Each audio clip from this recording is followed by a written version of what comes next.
update on Chris Wiest. Chris Wiest is the constitutional grifter lawyer who files lawsuits. By the way, he practices by himself, has no other lawyers. He's got a small little office with other places over in Crestview Hills because his law practice is not very successful. He files lawsuits so he can go get attorney fees if he wins. He's a constitutional grifter.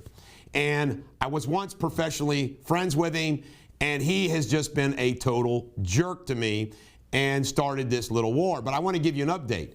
First, as I always like to point out, remember, he lost his law license and got it back, incredibly. He traded on his own client's inside information, SEC criminal violation. He's a hacker. He's a hacker.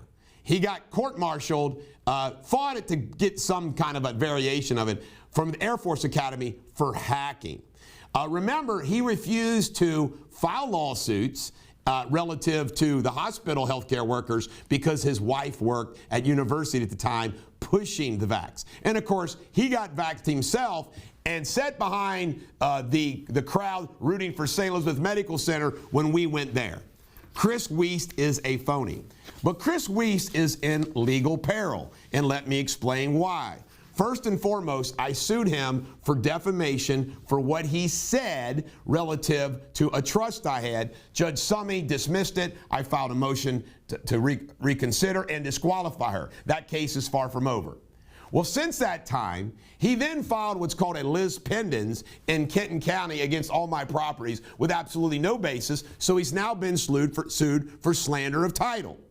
Then he lies. He actually goes on social media and actually put on, I mean, you can't make this up, put on social media that I was left-wing, pro-abortion, maxed out donations to Steve Beshear and Hillary Clinton. I mean, complete lies. I mean, so he's been sued for defamation again. So I now have 3 active lawsuits against Chris Wiest. What does this mean for Chris Wiest? Well, he's got to report these to his legal malpractice carriers, so those are going to go up. In addition to that, he's hiring separate counsel, and I'm going to win all 3 cases with massive jury verdicts. I'm going to bankrupt Chris Wiest. I am going to financially bankrupt because he is a complete out-of-control vendetta against me.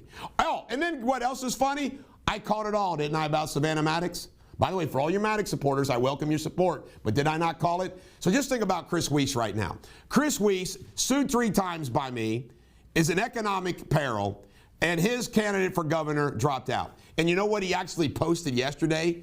He called me morally bankrupt. He does all of that stuff. Calls me morally bankrupt and says he would vote for Andy Beshear. So while attacking for me, slandering me, claiming that my campaign is working with Andy Beshear, he's now been sued for saying that. He says he'll vote for Andy Beshear. You see, it's not about policy. It's not about politics. It's not about what's good for Kentucky. It's about whether Chris Wiest is in control or not. That's what it's all about. So Chris Wiest, just want to warn all you guys, want to warn everybody, Chris Wiest is in big-time economic trouble. His litigation is going to bankrupt him. And you know what? He deserves it for what he's done to me.